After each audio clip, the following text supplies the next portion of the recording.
নমস্কার, নতুন বাংলা থেকে বলছি সন্ময় বন্দ্যোপাধ্যায়। একটা সরকার যে শুধু সরকারি কর্মচারী বা অবসরপ্রাপ্ত কর্মচারীদের সঙ্গে ডিএ নিয়ে প্রতারণা করে শুধু সেটা নয়, সরকারি স্কুলগুলোর সঙ্গে কিভাবে প্রতারণা করে আজকে তার একটি জ্বলন্ত উদাহরণ আপনাদের সামনে তুলে ধরতে চাই। 39টি সরকারি একদম ডাইরেক্ট সরকারি স্কুল আছে এই পশ্চিমবঙ্গের মধ্যে।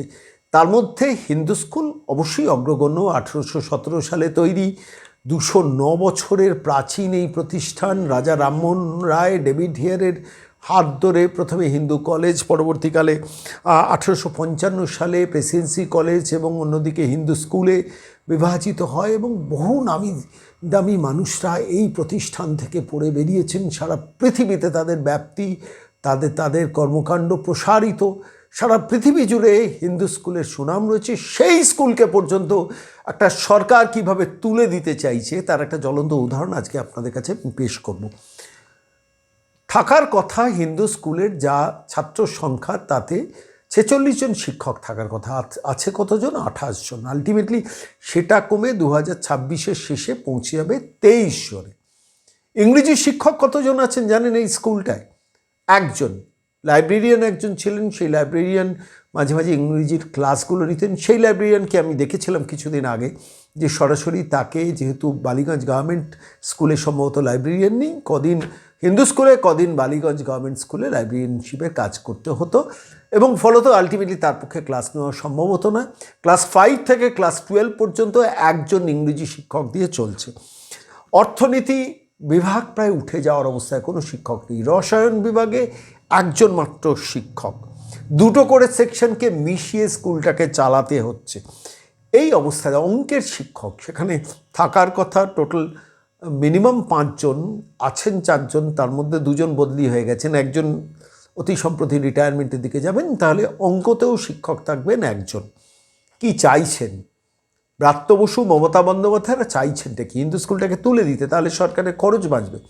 যেভাবে অসংখ্য সরকারি কর্মচারী রিক্রুট না করে কন্ট্রাকচুয়ালদের দিয়ে স্কুল চালানো হয়, মানে সরকারটাকে চালানো হয়, যেভাবে প্রায় 1,60,000-এর ওপর পুলিশের রিক্রুটমেন্ট নেই, সিভিক ভলেন্টিয়ার দিয়ে চালানো হয়, এই ক্ষেত্রেও কি তারা চাইছেন যে হিন্দু স্কুলটাও তাহলে কোনোভাবে কন্ট্রাকচুয়াল কিছু শিক্ষককে দিয়ে হাত দিয়ে আমরা চালাই? 200 বছরে, 1 বছর 2 বছর নয়, 200 বছরের প্রাচীন একটি প্রতিষ্ঠানকে কিভাবে তিল করে হত্যা করা হচ্ছে? কেউ কোনো কথা বলবেন না? অভিভাবকরা কথা বলতে গিয়েছিলেন, এই সংকট নিয়ে সরাসরি বিকাশ ভবনে গিয়েছিলেন শিক্ষামন্ত্রী ব্রাত্য বসুর সঙ্গে দেখা করতে। যে ব্রাত্য বসু মাঝে মধ্যে ভুল করে কিনা জানি না বিকাশ ভবনে যানটান, তো সেখানে তার দেখা পাননি। ফলত ব্রাত্য বসুর যিনি আত্মসহায়ক এবং একজন আমলার সঙ্গে তারা দেখা করতে শেষ পর্যন্ত পেরেছেন এবং দেখা করতে গিয়ে যে কথার শুনেছেন আমলার কাছ থেকে, যে আপনি আপনাদের কথা ভাবছেন কেন, সমস্ত স্কুলগুলোই তো এই অবস্থায়। অর্থাৎ দীর্ঘশ্বাস ফেলবেন না, এই বাস্তব অবস্থাটা মেনে নিন। শিক্ষক না থাকা, কম শিক্ষক, কোনো সাবজেক্টে শিক্ষক না থেকেও কোনোভাবে বাড়িতে প্রাইভেট টিউশন দিয়ে স্কুলে ছাত্রদের পড়িয়ে নিন। আকার ইঙ্গিত কি সেটাই বলতে চেয়েছেন? ভাবুন তো, একটা কত বড় প্রতারক সরকার না হলে হিন্দু স্কুলের মতো একটা ঐতিহ্যবাহী একটা প্রতিষ্ঠানকে এইভাবে তিল করে একটা সরকার হত্যা করে। আমি একটু ব্যক্তিগত স্মৃতিচারণ করি। আমি 1976 সালে যখন প্রথমবারের মাধ্যমিক ব্যাচ, সেই মাধ্যমিক ব্যাচের আমি উত্তীর্ণ হওয়ার পর ক্লাস 11-এ হিয়ার স্কুলে ভর্তি হয়েছিলাম। দূর থেকে তাকিয়ে দেখতাম হিন্দু স্কুলের গৌরবগাথা, শুনতাম হিন্দু স্কুলকে তাকিয়ে দেখতাম। আমাদের ব্যাচে প্রথমবারের ছাত্র ছিলেন, মাধ্যমিকে বারেই প্রথম হওয়া জয়দীপ মুখোপাধ্যায়, তিনি হিন্দু স্কুলের ছাত্র ছিলেন। আমি হিন্দু স্কুলে ভর্তি হতে পারিনি বলে আমার আক্ষেপ ছিল। ভজনবাবু বলে একজন ভূগোলের মাস্টারমশাই ছিলেন, তার সঙ্গে আলাপ ছিল। তাকে বলেছিলাম পরের জন্মে যেন হিন্দু স্কুলে ভর্তি হতে পারি। তো পরের জন্ম বলে যদি কিছু থাকে, পরের জন্মে যদি ফিরে আসতে পারি, এই পৃথিবীতে যদি বাঙালি হয়ে জন্মাতে পারি, তখনও তো হিন্দু স্কুলটাই থাকবে না। সেই ব্যবস্থা পাকাপোক্তভাবে নবান্ন, বিকাশ ভবন, মমতা বন্দ্যোপাধ্যায়, ব্রাত্য বসু করে যাচ্ছেন। আমি সরাসরি এই বিষয়টা নিয়েই, এই হিন্দু স্কুলকে কি তুলে দিতে চাইছেন মমতা বন্দ্যোপাধ্যায়? হিন্দু স্কুল নয়, 39টা স্কুল, ডাক্তার সৌগত বসু বলেছেন 39টা সরকারি ডাইরেক্ট স্কুল, সরকার এর ডাইরেক্ট ফান্ডেড স্কুল, 39টা স্কুলে 50%-এর উপর নেই, শিক্ষক নেই। ভাবতে পারেন, 80-90% অশিক্ষক কর্মচারী নেই। একটা স্কুল চলছে, ভাবতে পারেন। হিন্দু স্কুলের মতো স্কুলকেও তাহলে তুলে দিতে চাইছেন? বলে দিন, অ্যানাউন্স করে দিন, বন্ধ হয়ে যাক হিন্দু স্কুল। প্রাইভেট স্কুলগুলোতে গার্জেনরা কষ্ট করে শেষ পর্যন্ত ভর্তি করে নিন। এই বাস্তবতার নিরিখে সংগ্রামী যৌথ মঞ্চের ভাস্করবাবুর বক্তব্যটাও জানতে চেয়েছিলাম।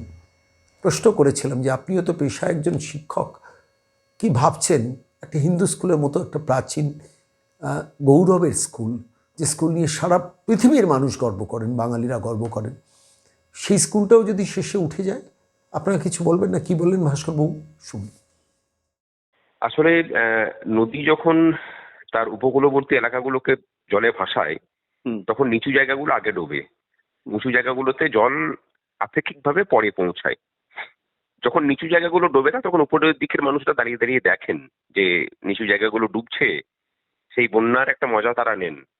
পশ্চিমবঙ্গের ক্ষেত্রেও কিন্তু সেটাই হয়েছে। এই সরকার আসার পরে তারা প্রথম যেটাকে টার্গেট করেছিল সেটা হচ্ছে বাংলার যে মানে বাংলার যে ঐতিহ্য, যে ঐতিহ্যের জন্য বাঙালি জাতিকে গোটা পৃথিবী জুড়ে সম্মান করে, তার শিক্ষা, সেই শিক্ষাটাকে দুমড়ে মুচড়ে শেষ করো।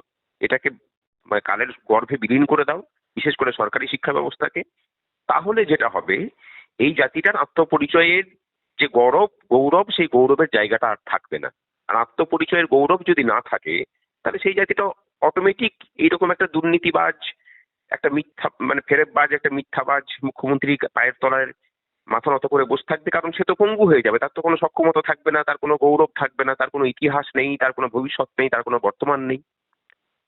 গ্রামের দিকের এইরকম হাজার হাজার স্কুল, অসংখ্য ছাত্রছাত্রী, শিক্ষক শিক্ষিকা নেই। এগুলো হয়ে আসছে দীর্ঘদিন থেকে।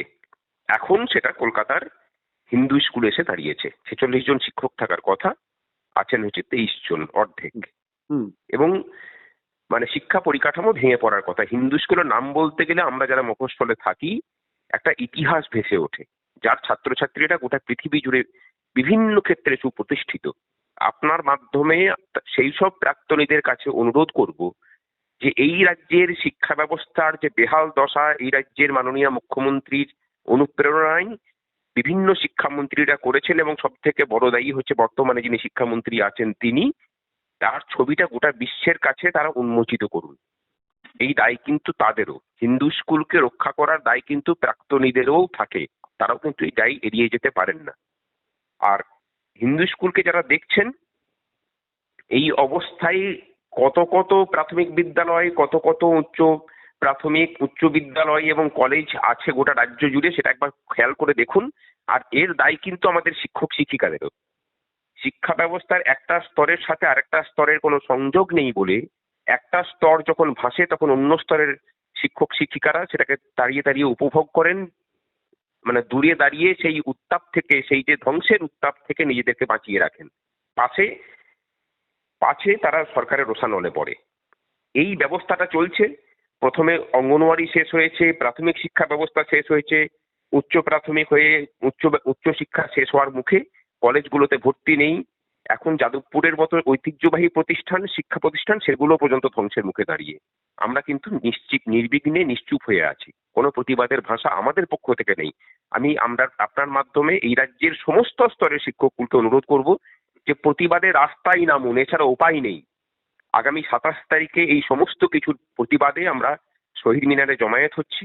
সেই দিন আসুন, সকলে এক জায়গায় বসি, রাজ্যটাকে বাঁচাতে হবে। এই রাজ্য বাঁচতে গেলে, এই সরকার থাকলে এই রাজ্য কোনো মতেই বাঁচতে পারে না। আমাদের সকলকে হাতে হাত মিলিয়ে এই সরকারটাকে আগে অন্তত বিদায় দিতে হবে। প্রশ্ন হতে পারে যে কারা আসবে, যারাই আসুক, তারাও যদি অপকর্ম করেন তাদের বিরুদ্ধে লড়াই করার মতো মানসিকতা আমরা তৈরি করি এবং সেই রকম ঐক্যবদ্ধতা তৈরি করি আসুন। কিন্তু আগে এদেরকে বিদায় করা হোক। ঠিক। অনেক ধন্যবাদ ভাস্করবাবু, অনেক ধন্যবাদ।